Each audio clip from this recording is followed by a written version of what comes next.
నిద్ర చాలనప్పుడు, పని ఒత్తిడి ఎక్కువైనప్పుడు తలనొప్పిగా అనిపించడం మామూలే. ఇలాంటప్పుడు ఒక కప్పు కాఫీ లేదా టీ తాగితే వెంటనే తలనొప్పి తగ్గిపోతుంది. అయితే తలనొప్పిలోనే మైగ్రేన్ అనే మహా తలనొప్పి ఒకటి ఉంది. తలలో నరాలు చిట్లిపోతున్నాయా, తలపై ఎవరైనా సుత్తులతో బాదుతున్నారా అన్నంతగా వేధిస్తుంది. మరీ ముఖ్యంగా మైగ్రేన్ అనేది మహిళల్లో ఎక్కువగా కనిపిస్తుంది. మైగ్రేన్ బాధల్ని తట్టుకోలేక చాలామంది ఆత్మహత్య ఆలోచనలు సైతం చేస్తూ ఉంటారు. నిత్య జీవితాన్ని దుర్భరంగా మార్చే మైగ్రేన్ గురించిన పూర్తి వివరాల్ని డాక్టర్ని అడిగి ఇప్పుడు తెలుసుకుందాం.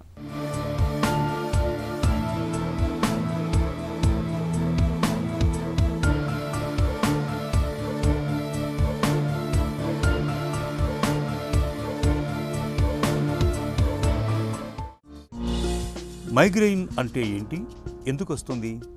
మైగ్రేన్ అంటే సెన్సిటివ్ బ్రెయిన్. సింప్లీ మీ బ్రెయిన్ చాలా సెన్సిటివ్. మైగ్రేన్లో ఏమవుతుందంటే బ్రెయిన్లో చాలా కెమికల్స్ ఉంటాయి, న్యూరో ట్రాన్స్మిటర్స్.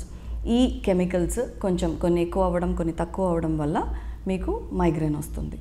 ఇది ఏంటంటే బ్రెయిన్ మామూలుగానే రక్తనాళాలు కొట్టుకునేదా, అన్ని చోట్ల రక్తనాళాలు ఉంటాయి, బ్రెయిన్కి కూడా రక్తనాళాలు ఉంటాయి.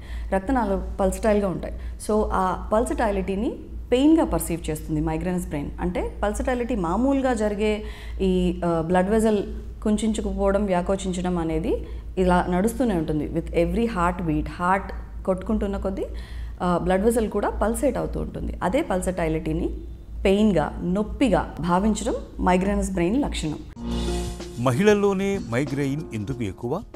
ఉమెన్లో సాధారణంగా యాక్చువల్గా మైగ్రేన్ ఉమెన్లో ఎక్కువ వింటాము, మెన్లో కూడా ఉంటుంది. డజంట్ మీన్ కి మెన్కి అసలు రాదు అనేం కాదు, మెన్లో కూడా ఉంటుంది. అంటే మగవాళ్ళలో కూడా వస్తుంది, ఆడవాళ్లలో ఎక్కువ. ఎందుకు ఆడవాళ్లలో ఎక్కువ అంటే ఇట్ ఈస్ హార్మోనల్. మైగ్రేన్కి హార్మోన్ చేంజెస్ వల్ల మైగ్రేన్ అటాక్స్ ట్రిగర్ అవుతాయి. ఎస్పెషల్లీ ఈస్ట్రోజన్ చాలా ఎక్కువ ఉన్న టైంలో, లేదంటే ఫ్లక్చువేట్ అవుతున్నప్పుడు, బాగా హై లెవెల్స్ నుంచి సడన్గా తగ్గుతోంది, నెల పొడుగుతా ఉమెన్లో ఈస్ట్రోజన్, ప్రొజెస్ట్రాన్ మారుతూనే ఉంటాయి. సో ఈస్ట్రోజన్ అట్ 1 పాయింట్ ఎక్కువ ఉంటుంది, ప్రొజెస్ట్రాన్ అట్ 1 పాయింట్ ఎక్కువ ఉంటుంది. సో ఈస్ట్రోజన్ ప్రొజెస్ట్రాన్ రేషియో బాగా ఫ్లక్చువేట్ అవుతున్నప్పుడు, లేకపోతే ఈస్ట్రోజన్ లెవెల్స్ బాగా ఎక్కువ ఉన్నప్పుడు ఉమెన్కి మైగ్రేన్ అటాక్స్ వచ్చే ఛాన్సెస్ ఎక్కువ. కాబట్టి మోస్ట్ ఆఫ్ ద టైమ్స్ ఫీమేల్లో, అంటే ఆడవాళ్లలో మనం మైగ్రేన్ ఎక్కువగా చూస్తాం. మైగ్రెయిన్ లక్షణాలు ఎలా ఉంటాయి? మైగ్రేన్లో ఉండే లక్షణాలు ఏంటి అంటే యూజువల్గా ఒక వైపు పెయిన్ వస్తుంటుంది, హెమిక్రేనియల్ హెడేక్స్. కొన్నిసార్లు కంటి వెనక, లేకపోతే వెనక భాగంలో కూడా హెడేక్స్ రావచ్చు. ఎప్పుడూ కూడా ఒకటే వైపు వస్తుందా, ఒక సైడ్ లాగే రావచ్చా అంటే అలా ఏం కాదు. ఆల్టర్నేట్గా కూడా ఒక సైడ్ రైట్ రావచ్చు, ఒకసారి లెఫ్ట్ రావచ్చు.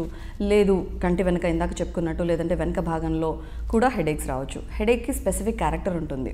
ఏదైతే నేను ఇందాక మీకు పల్సటైలిటీ అని చెప్పానో అదే పల్సటైల్ హెడేక్స్ కనబడతాయి. లేదంటే ధన్ మనకి కొడుతున్నట్లు, ఇలా ఏదైనా పెట్టి కొడుతున్నట్లు అనిపిస్తుంది. కొంతమందికి జూ జూ జూ జూ అని లాగేస్తున్నట్లు అనిపిస్తుంది.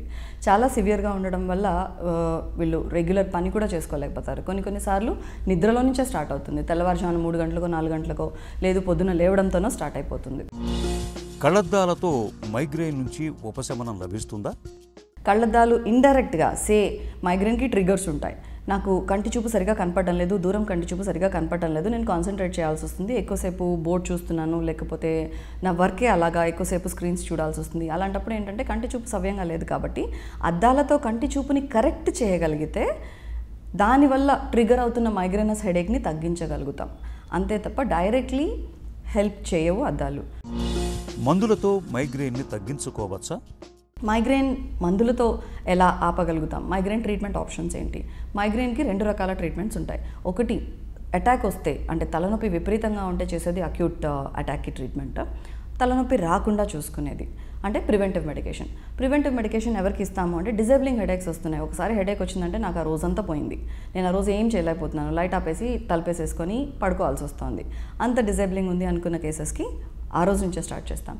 లేదు నెలకి 4 సార్లు హెడేక్స్ వస్తున్నాయి, లేదు కంటిన్యూస్ హెడేక్స్ 2 సార్లు వస్తున్నాయి, బట్ దో నాన్ డిజేబులింగ్, ఇలాంటి కేసెస్ అందరిలోని ప్రివెంటివ్ స్ట్రాటజీగా తీసుకుంటాం. ఎందుకు అంటే అట్ 1 పాయింట్ మైగ్రేన్కి మీరు తలనొప్పి మాత్రలనో లేకపోతే ట్రిప్టాన్స్ అనో అవి వాడి at 1 point medication over use headache వస్తుంది.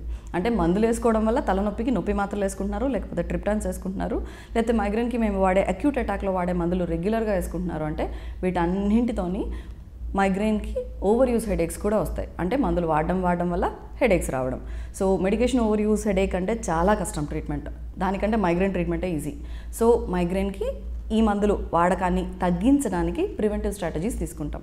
ప్రివెంటివ్ మెడికేషన్లో మాకు రకరకాల ఆప్షన్స్ ఉంటాయి. మనిషి ఏజ్ గ్రూప్ని బట్టి, దాని తర్వాత ఫీమేలా మేలా, ప్రెగ్నెన్సీ, రీప్రొడక్టివ్ ఏజ్ గ్రూప్లో ఏమైనా ఉన్నదా, గర్భం వచ్చే అవకాశం ఉన్నదా లేదా, ఇవన్నీ చూసుకుంటూ ఈవెన్ ఈ మందుల్లో కూడా కొన్ని మందులు వేసుకుంటున్నప్పుడు గర్భం దాల్చడానికి కొంచెం కష్టం.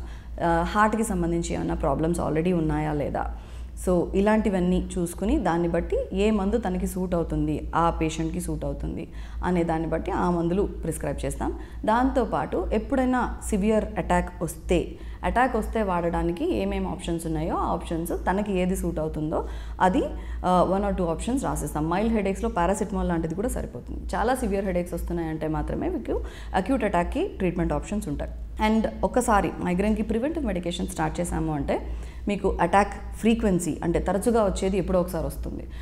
అటాక్ డ్యూరేషన్ ఇంతకుముందు రోజంతా పోయేది ఇప్పుడు 15 నిమిషాలు, అరగంట, గంట దాని లోపల తగ్గిపోవడం. చిన్న మందులతోనే అంటే పెయిన్ కిల్లర్స్ దాకా పోకుండా, మైగ్రేన్ స్పెసిఫిక్ మెడికేషన్స్కి పోకుండా జస్ట్ పారాసిటమాల్తోనే 15 నిమిషాల్లో తగ్గిపోయేట్లు. అంటే సివియారిటీ తగ్గిపోతుంది, డ్యూరేషన్ తగ్గిపోతుంది, తరచుగా వచ్చేది కూడా తగ్గిపోతుంది. సో టార్గెట్స్ ప్రివెంటివ్ స్ట్రాటజీ వల్ల ఇవన్నీ ఉపయోగాలు ఉంటాయి కాబట్టి మెడికేషన్ ఓవర్ యూజ్ని తగ్గించగలం కాబట్టి. అండ్ ఈ పెయిన్ కిల్లర్స్కి, రకరకాల మందులకి సైడ్ ఎఫెక్ట్స్ ఎటు ఉంటాయి. సో ఆ సైడ్ ఎఫెక్ట్ ప్రొఫైల్ అంతా ఇబ్బందికరమైన సైడ్ ఎఫెక్ట్ ప్రొఫైల్ కాబట్టి అవి కూడా లేకుండా ఆపగలుగుతాం. So preventive medication on one hand and acute attack treatment on the other hand. మైగ్రేన్ను నివారించుకునే అవకాశం ఉందా? కొన్ని నర్వ్ స్టిమ్యులేషన్స్ ఇవ్వచ్చు, లేకపోతే వేగల్ నర్వ్ స్టిమ్యులేషన్ విఎన్ఎస్ లాంటివి కానీ, లేకపోతే చేతికి సంబంధించి స్టిమ్యులేషన్స్ ఇవ్వచ్చు. డివైసెస్, ఇంప్లాంటబుల్ డివైసెస్ ఇంకా అంత దూరం పోకపోయినా జస్ట్ ఆ మూమెంట్కి మైగ్రేన్ అటాక్ వచ్చిన టైంకి మీరు ఆ డివైస్ ఒకసారి వాడితే సింగిల్ పల్స్లో కానీ లేకపోతే 2 సార్లు కానీ టైం ఉంటుంది. ఒక్కొక్క డివైస్కి ఈ టైంలో వాడాలి, 15-20 మినిట్స్ లోపల మొదలు పెట్టాలి అనేది ఉంటుంది. మీకు ఇచ్చిన డివైస్ని బట్టి కూడా మేము ఇది చెప్తాం. ఎన్ని టైమ్స్ వాడచ్చు, ఎప్పుడు వాడాలి, ఎంత టైం లోపల వాడాలి. ఈ కొత్త డివైసెస్ వల్ల కూడా మీకు సివియర్ అటాక్స్ వస్తున్నాయి అంటే మెడికేషన్ కుదరకపోతే, పని చేయకపోతే వాడుకోవచ్చు. ఇది కాకుండా నేను రోజు రెగ్యులర్గా మందులు వేసుకోలేకపోతున్నాను, లేదు మామూలుగా రెగ్యులర్గా మేము వాడే మందులు మైగ్రేన్కి పనిచేయట్లేదు అంటే ఇంజెక్టబుల్స్ కూడా వచ్చాయి. ఇంజెక్టబుల్ మేము ఇప్పుడు నెలకి ఒకసారి ఇంజెక్షన్ ఇవ్వగలుగుతాం. దట్ రిపీట్ అవసరాన్ని బట్టి రిపీట్ చేస్తాం. ట్వైస్ యూజువల్గా 2 అంటే ఈ మంత్కి ఇచ్చాము, నెక్స్ట్ మంత్కి ఇచ్చాము. ఒకసారి సైకిల్ బ్రేక్ అయిన తర్వాత కంట్రోల్ రావచ్చు. సో ఇవేవి పనిచేయకపోతే ఇంజెక్టబుల్ ఆప్షన్స్ ఉన్నాయి. దాని తర్వాత డివైసెస్ కూడా ఇప్పుడు కొత్తగా అప్రూవల్స్ వచ్చేసాయి. ఇవన్నీ మనం మైగ్రేన్కి నివారించడానికి వాడచ్చు, అక్యూట్ అటాక్కి కూడా వాడచ్చు. మైగ్రేన్కి ట్రిగ్గర్స్ యూజువల్గా ఏమేమి కనబడతాయి అంటే సరిగా నిద్రపోకపోవడం, టైంకి భోజనం చేయకపోవడం ఆర్ ఫుడ్ తీసుకోకపోవడం, బ్లడ్ షుగర్స్ తగ్గిపోతున్నాయి అంటే మైగ్రేన్ ట్రిగర్ అవుతుంది. దాని తర్వాత ఫీమేల్ అనుకున్నట్లయితే కొన్ని పీరియడ్స్లో అంటే మెన్స్ట్రుయేషన్ టైంలో లేకపోతే నెలలో కొన్ని టైమ్స్లో ఎప్పుడైతే ఈస్ట్రోజన్స్ బాడీలో ఎక్కువ ఉంటాయో ఆ టైంలో మైగ్రేన్స్ ట్రిగర్ అవుతాయి. ఇవి కాకుండా ఏదైనా సీజనల్ వేరియేషన్ ఉంది, ఎమోషనల్ స్ట్రెస్ ఉంది, చాలా స్ట్రెస్ఫుల్ సిచ్యువేషన్స్లో ఉన్నారు, సడన్గా సమ్మర్ నుంచి వింటర్కి వచ్చాము, వింటర్లో హెడేక్స్ ఎక్కువ ఉంటాయి.